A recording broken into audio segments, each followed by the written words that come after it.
Boa noite, pessoal. Tudo bem? Vou dar continuidade ao assunto aqui.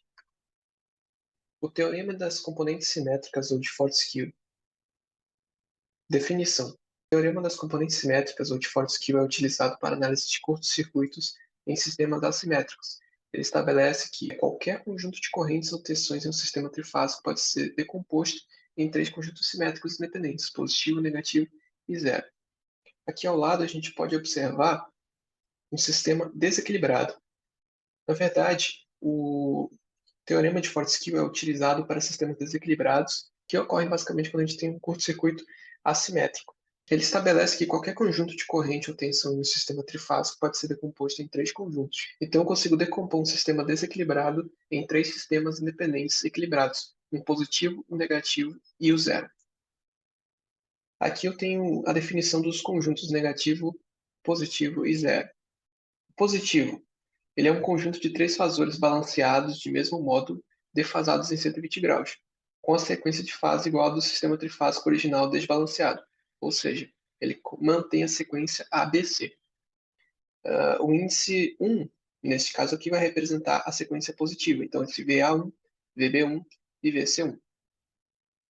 Quanto ao conjunto negativo, ele segue a mesma lógica, são três fasores balanceados e também defasados em 120 graus, porém, ele está no sentido contrário da sequência positiva, ou seja, aqui a sequência de fases é CBA. E o zero, ele é um conjunto de fasores iguais que estão em fase, todos eles são iguais, nesse caso aqui.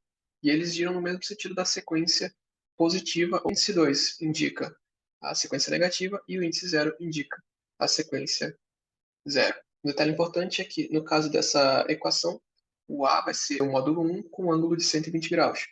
Então, quando eu tenho A quadrada, eu vou ter o módulo 1 e o ângulo de 240 graus. Ficando um pouco mais sobre as componentes simétricas, como vimos, um sistema trifásico desequilibrado pode ser composto em três sistemas trifásicos equilibrados de sequência zero, positiva e negativa. Aqui a gente vai dar uma olhada melhor nisso. Então, eu tenho uma sequência zero, positivo e negativo também.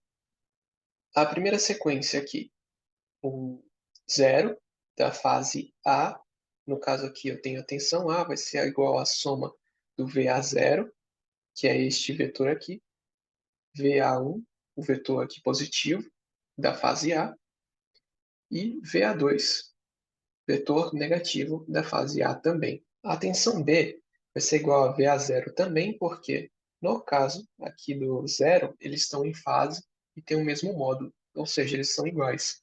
No caso do VB, aqui na tensão positiva, VB1 vai ser igual a A quadrada vezes VA1, ou seja, vai ser igual ao VA1, mesmo módulo do VA1, só que defasado em 240 graus. É o que eu tenho aqui, né? 240 graus é o mesmo que menos 120.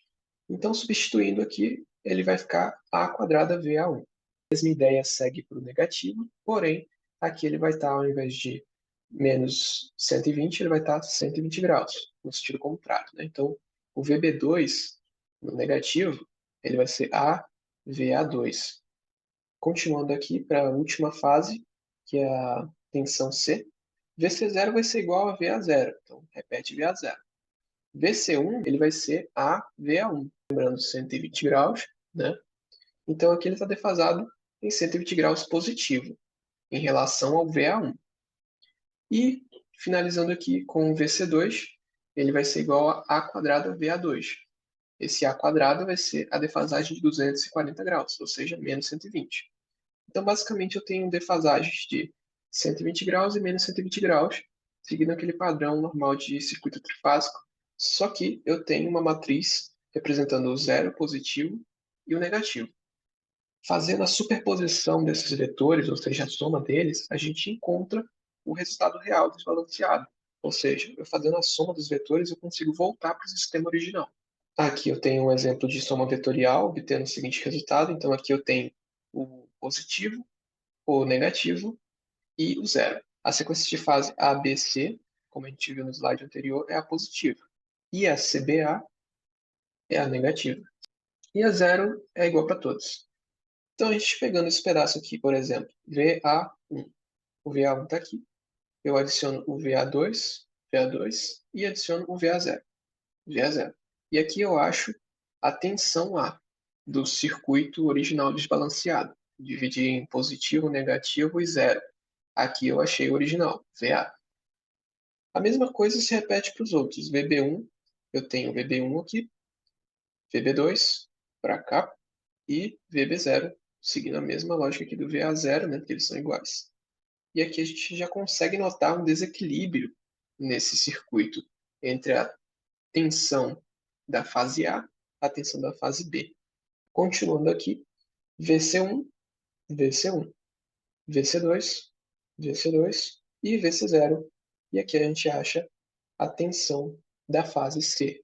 Como as duas tensões aqui estão menores do que a tensão A, pode-se entender que essas duas fases que estão sofrendo o curto-circuito. Aqui um exemplo de decomposição da matriz que a gente utilizou anteriormente aqui, né, que foi basicamente essa aqui. Decompondo isso, a gente consegue obter aqui a matriz de transformação de Fortescue, quem teorizou as componentes simétricas, né? Então, basicamente, a gente separa aqui o VA0, o VA1 e o VA2 e coloca aqui uma matriz nova e acha somente a matriz de transformação. Então, aqui a gente encontra a matriz de transformação de Fortescue. Multiplicando aqui, a gente retorna para a matriz original. As conclusões que nós podemos tirar desse trabalho. Quanto ao estudo do curto-circuito, pode-se concluir que o estudo da corrente de curto-circuito se faz necessário para correto dimensionamento dos dispositivos de proteção do sistema elétrico de potência. Quanto ao curto-circuito simétrico, concluímos que ele é utilizado para determinar a capacidade dos equipamentos de proteção para suportar os efeitos causados. Quanto ao teorema de Fortescue, ou componentes simétricos, ele é utilizado para cálculos de corrente e tensão em sistemas desequilibrados. Ele possibilita esse cálculo. Quanto aos curtos-circuitos assimétricos, concluímos que eles são característicos de duas fases, ou fase terra, monofásica ou bifásica, que provocam desequilíbrio no sistema e na forma de onda senoidal entre as fases, tornando assim o sistema assimétrico, diferente entre si. Então, era somente